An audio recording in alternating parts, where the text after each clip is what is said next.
school year. So it's very different in this country where you go to school for, 6 hours a day, you come home, and then your parents still, tell you what to do. Right, right. And so Hmong parents, when they first came, had different expectations for their children. They thought that the teachers were supposed to discipline their children, and so they couldn't understand that system. But obviously, we've been here for over 20 years, and so we still struggle with those issues. But we've had many successes as well from, from a community where we had no college graduates when we came.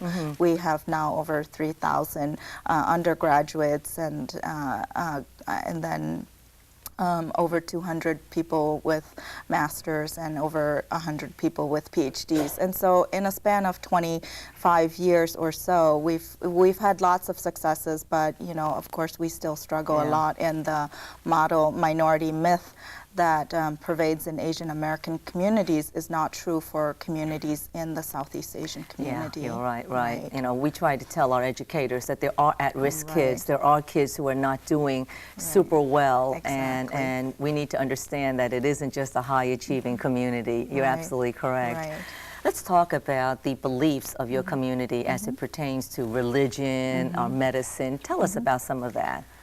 Well, the community was exposed to Christianity when they were in Laos, because Laos was a colony of France, and so there were Catholic missionaries who came to Laos, and I certainly remember them, even though I was very young. And then when they were in Thailand in the refugee camps, there were lots of different Christianity groups too. So, and then coming to this country, many families were sponsored by Christian churches, and so many families went converted to Christianity. But I think it's appropriate to say half the community remained true to the animist religion, which is the religion that the Hmong follow, is animism, which is basically a worship. Animism. Right. Okay. A worship of your ancestors.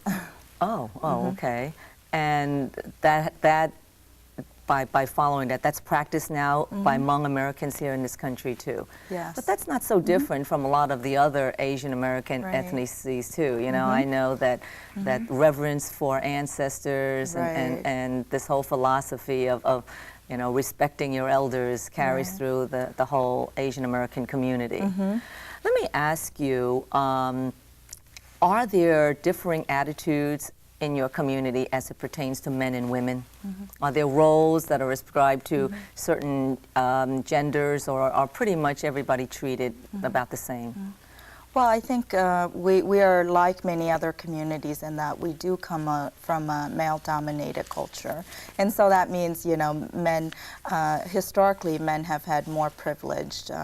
They were the first ones to be sent to school. They were the ones who got jobs outside of the home, and women were bore children and worked inside the home. And so that's when we came to this country. That was the role that many Hmong families kept to. And coming to this country has opened the doors for many Hmong women. And so now you see lots of new career opportunities for women. And the first elected officials in the community happen to be women. So the roles are changing very rapidly, but I think for the better. Okay. Well, we've run out of time. Well, thank you for joining me and shedding light on the Hmong community, a community we know so little about. Thank you. We need to take a short break. Stay tuned, and we'll be right back.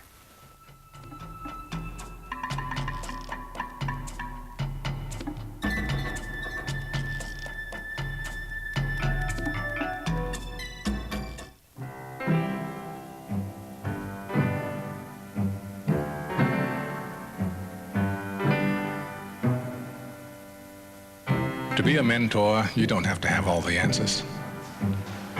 Interesting. You hungry? Yeah. You just have to be yourself, which, by the way, is pretty good. Do good. Mentor a child. Call 1-877-BE-A-MENTOR.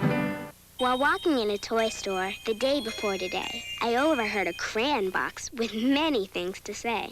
I don't like red, said Yellow. And Green said, nor do I. And no one here likes orange, but no one knows just why. Well, I bought that box of crayons and took it home with me and drew with all the colors so the crayons could all see that each of us is special and everyone's unique. But it's when we get together that the picture is complete.